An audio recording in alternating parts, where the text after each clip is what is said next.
బిందాస్గా బండి నడపండి. ఎలా ఉన్నారు? బాగున్నా. ఏమైంది ఈ బండికి? ఇంజిన్ వర్క్ చేస్తున్నాం సార్. ఇంజిన్ వర్కా? ఇంజిన్ వర్క్ అంటే ఏం చేస్తున్నారు? Bore, head, crank, bore, engine. Full engine చేశారు. అసలు ఈ ఇంజిన్ ఎందుకు ఫెయిల్ అయిపోయింది సార్ దీనికి? ఒకటి ఆయిల్ లేకుండా తోలినప్పుడు, రెండు కన్నెకి రాడ్ ఏమన్నా ఫెయిల్ అయిపోయినప్పుడు, ఇంజిన్ బేరింగ్లో అలాగే లాంగ్ ఏడైనా పోయినప్పుడు.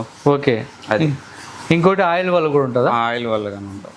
ఓకే ఫ్రెండ్స్, ఖచ్చితంగా మంచి ఇంజిన్ ఆయిల్ వాడితేనే ఇంజిన్కి లైఫ్ ఉంటుంది. తక్కువలో వచ్చిన ఆయిల్ వాడితే మీ యొక్క వెహికల్ ఇంజిన్ ఏదైతే ఉందో ఇంజిన్ ఆయిల్ మార్చుకున్న ప్రతిసారి 20% అనేది అరుగుదల వస్తూ ఉంటుంది. ఎందుకంటే దాంట్లో ఉన్న ఐడ్యూస్ అలాంటివి. మంచి ఇంజిన్ ఆయిల్ వాడండి, ఇంజిన్ని ఎక్కువ కాలం రన్ చేయండి.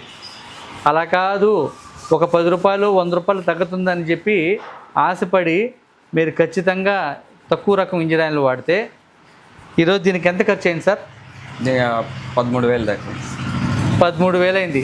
బయట మెకానిక్ అయితే, తెలిసిన మెకానిక్ అయితే 13,000. అదే షోరూమ్లో అయితే ఎంత అవుతుంది సార్? ఇది 18,000 అవుతుంది. ఓకేనా?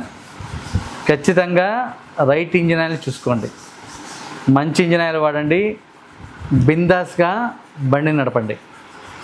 సార్ మీరు మంచి కస్టమర్ అని చెప్పి కంపెనీ కాంప్లిమెంటరీగా ఒక స్మార్ట్ వాచ్ ఇచ్చింది. నెక్స్ట్ టైం ఇంకొక పెద్ద గిఫ్ట్తో వచ్చేదని మేము చూస్తాము.